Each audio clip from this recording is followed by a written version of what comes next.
दूर जंगल में टूनी चिड़िया अपने पति जग्गू कबूतर के साथ खुशी खुशी रहती थी। उसकी एक बेटी टुनटुनी थी। दोनों पति पत्नी अपनी बेटी से बहुत प्यार करते थे। जग्गू कबूतर ऑटो चलाया करता था।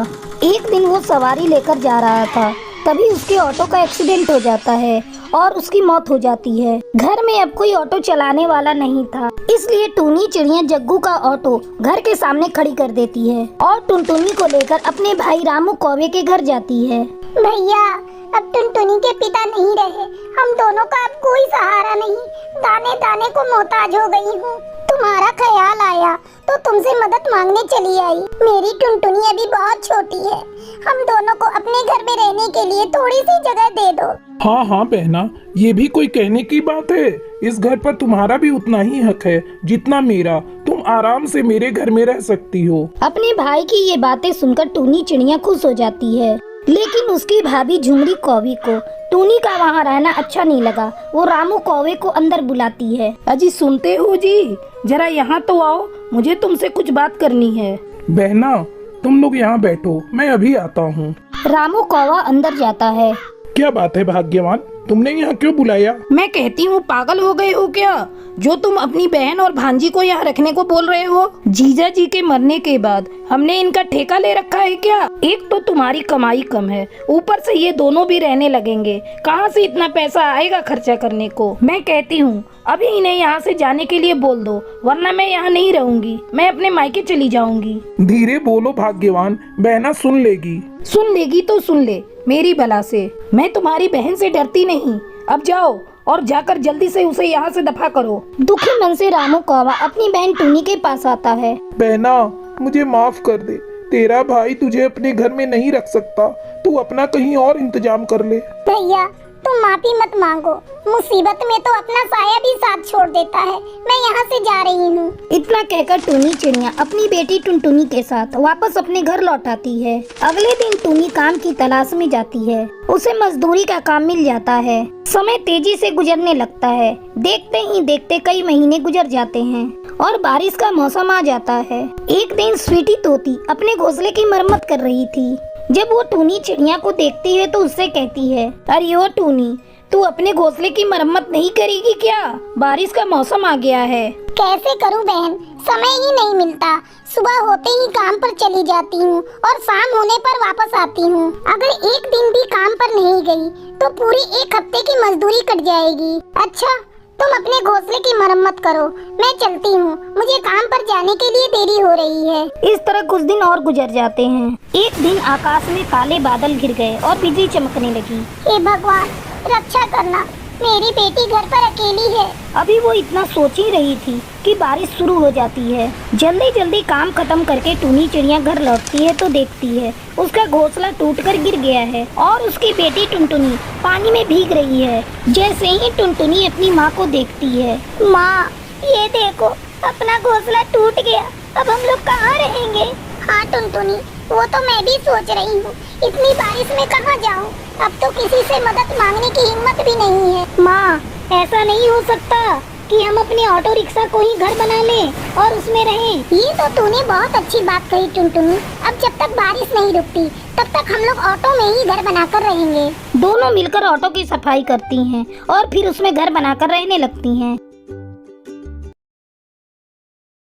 चंदन वन में जुगनू कौवा अपनी माँ सुंदरी कौवी के साथ रहता था। एक दिन सुंदरी कौवी अपने बेटे जुगनू कौवे से कहती है, बेटा, मैंने तेरे लिए एक सुंदर चिड़िया पसंद की है, तू झटपट शादी कर ले ताकि मेरे घर को वारिस मिल जाए। ठीक है माँ, तुम शादी की डेट फिक्स करके मुझे बता देना, मैं अपने ऑफिस से छुट्टी ले लूँगा। जल्दी ही टूनी चिड़िया और जुगनू कौवे की शादी हो जाती है। 2 महीने खुशी खुशी बीत जाते हैं। एक दिन सुंदरी कौवी टूनी चिड़िया को अपने पास बुलाती है। बहू, तेरी शादी को 2 महीने गुजर गए पर तूने कोई खुशखबरी नहीं सुनाई। तू जल्दी से मुझे खुशखबरी सुना, मेरे कान दादी सुनने को तरस गए हैं।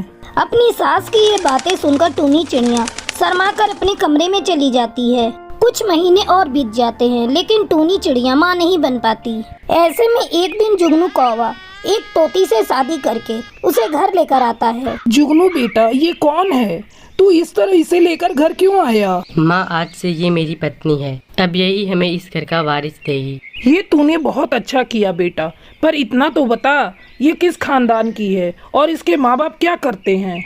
माँ जी, मैं अनाथ हूँ। जन्म के समय ही मेरे माँ बाप ने मुझे जंगल में फेंक दिया था, क्योंकि मैं एक तोती थी। उन्हें तो अपने कुल का वारिस चाहिए था। टूनी बहू, इसे लेकर कमरे में जाओ। टूनी चिड़िया मीठी तोती को उसके कमरे में ले जाती है। कुछ दिनों बाद मीठी तोती माँ बनती है, लेकिन जब अंडे से एक प्यारी सी तोती बाहर आती है, तब सुंदरी कौवी आग बबूला हो जाती है। अरे ओ जुगनू, जल्दी उठा इस मनहूस को और ले जाकर कहीं फेंक दे। मेरे तो कर्म ही फूटे हैं। एक बहू बांझ है तो दूसरी ने तोती जन्म दिया है। लगता है मैं अपने पोते का मुंह देखे बगैर ही मर जाऊंगी। ये सुनकर मीठी तोती रोने लगती है। माँ जी, मेरी बच्ची को मुझसे अलग मत कीजिए। मैं किसी कोने में पड़ी रहूंगी। नहीं, मैं तेरी बेटी का बोझ नहीं उठा सकती। तू इसे लेकर कहीं चली जा। माँ जी, ये मेरे जिगर का टुकड़ा है। आप मुझसे इसको अलग मत कीजिए। चल जा, जाकर एक कोने में पड़ी रहे। आज से अपना और अपनी बेटी का पालन पोषण खुद से करना। इस तरह सुंदरी कौवी अपने बेटे के लिए तीसरी बहू लाती है और फिर चौथी, लेकिन उसे अपने घर का वारिस नहीं मिलता। अचानक एक दिन जुगनू कौवा और सुंदरी कौवी टुनटुनी चिड़िया को अपने घर की बहू बनाकर लाते हैं। क्यों जी, आपको जरा भी शर्म नहीं आती? आपने एक वारिस के लिए 5-5 शादियाँ कर ली। अगर इससे भी इस घर को वारिस नहीं मिलेगा तो आप क्या करेंगे? छठी शादी करेंगे? बंद कर अपनी काली जुबान। तू बांझ है और ये जानकर भी मैंने तुझे इस घर में रखा। अगर ज्यादा जुबान चलाई तो अभी धक्के मारकर घर से बाहर निकाल दूंगी। अब जाओ और जाकर मेरी 5वीं बहू के लिए कमरे सजाओ। टूनी चिड़िया चुपचाप कमरे सजा देती है।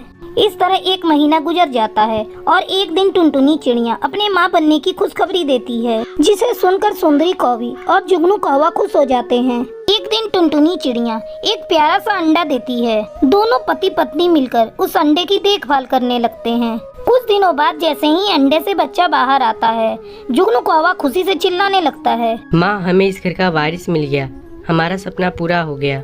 तभी टूनी चिड़िया बच्चे को अपने गोद में उठाने के लिए जाती है। चल हट यहाँ से बांझ, तू इस बच्चे को नहीं उठाएगी। खबरदार, तुम चारों इस बच्चे के आसपास भी नहीं फटकोगी। तुम लोगों की काली छाया मैं अपने पोते पर पड़ने नहीं देना चाहती। माँ जी, आप ये क्या कह रही हैं? ये बच्चा तो हम सभी का है। हम 5 बहुएं मिलकर इस बच्चे की देखभाल करेंगी। ठीक है बहू, जैसा तू ठीक समझे। मैं तो तेरे भले के लिए कह रही थी। उस दिन के बाद से जुगनू कौवे की 5 पत्नियां मिलकर बच्चे की देखभाल करने लगती हैं और खुशी खुशी रहने लगती हैं।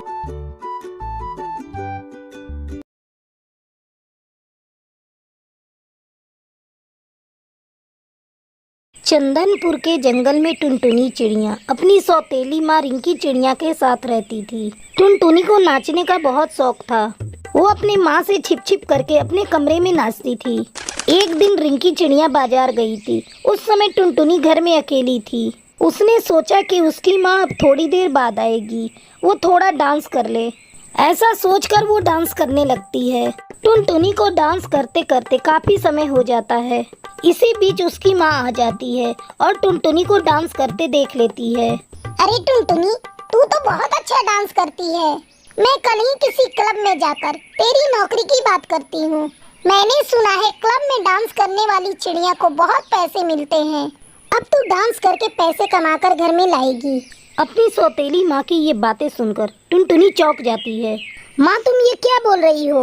होश में तो हो ना? तुम मुझे क्लब में नाचने को कह रही हो? मुझसे ये काम नहीं होगा। क्या बोल रही है? नहीं नाचेगी? नाचेगी तो तेरी मरी हुई माँ भी। अगर तू नहीं नाची तो मैं तेरा वो हाल करूंगी जिसकी तूने कल्पना भी नहीं की होगी। इतना कहकर वो जोर जोर से टुनटुनी को पीटने लगती है। मार खाकर टुनटुनी रोने लगती है। मेरी कोई भी गलती नहीं है, फिर भी माँ ने मुझे इतना पीटा है। अगले दिन रिंकी चिड़िया टुनटुनी को कालू कौवे के क्लब में काम दिलवा देती है। अब टुनटुनी क्लब में नाचने लगती है। उसे जो भी पैसे मिलते वो उसकी सौतेली माँ छीन लेती। इस तरह 2 महीने गुजर गए। एक दिन कालू कौवा का बेटा जुगनू कौवा विदेश से पढ़ाई करके घर वापस लौटता है। तब अपने बेटे के घर आने की खुशी में कालू कौवा एक पार्टी देता है। उस पार्टी में टुनटुनी चिड़िया नाच रही थी। जब जुगनू कौवा टुनटुनी को नाचते हुए देखता है तो उस पर फिदा हो जाता है और पार्टी खत्म होने के बाद उससे कहता है, मैं आपसे दोस्ती करना चाहता हूँ। लेकिन आपकी और मेरी दोस्ती नहीं हो सकती। मैं एक नाचने वाली हूँ और नाचने वाली से कोई दोस्ती नहीं करता। प्लीज मुझे माफ कर दीजिए। अरे आप ये कैसी बातें कर रही हैं? नाचना तो एक आर्ट है और मैं इसे बुरा नहीं मानता। धीरे धीरे टुनटुनी और जुगनू कौवे की दोस्ती हो जाती है। वे दोनों रोज एक पार्क में मिलने लगते हैं। कुछ ही दिनों में उनकी दोस्ती प्यार में बदल जाती है। एक दिन जुगनू अपने पिता से कहता है, पिताजी, मैं टुनटुनी से शादी करना चाहता हूँ। क्या कहा कमबख्त? क्या इसी दिन के लिए तुझे मैंने पाल पोस कर बड़ा किया था कि तू बड़ा होकर एक नाचने वाली से शादी करे? मेरे नाते रिश्तेदार क्या कहेंगे? सब मेरे मुंह पर थूकेंगे। इसमें बुराई क्या है?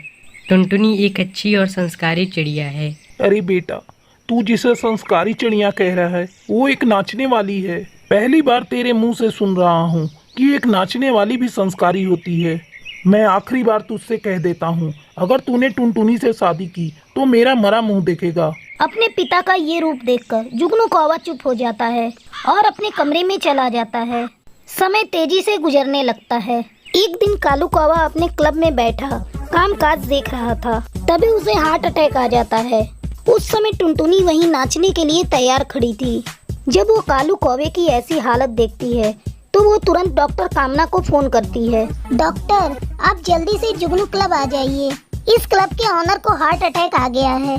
डॉक्टर कामना तुरंत आती है और कालू कौवे का इलाज शुरू कर देती है। ये मैं कुछ दवाइयाँ लिख दे रही हूँ, आप समय समय पर इन्हें देते रहिएगा। टुनटुनी दिन रात कालू कौवे की सेवा करती है। टुनटुनी की सेवा से कालू कौवा बहुत जल्द स्वस्थ हो जाता है। एक दिन वो टुनटुनी से कहता है, बेटी, मैं तेरी सेवा से बहुत खुश हूँ। मैंने तुझे बहुत गलत समझा। मैं तुझे अपनी बहू बनाना चाहता हूँ। क्या तू इस रिश्ते से खुश है?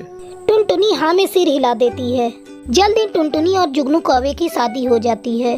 फिर टुनटुनी अपने ससुराल में खुशी खुशी रहने लगती है।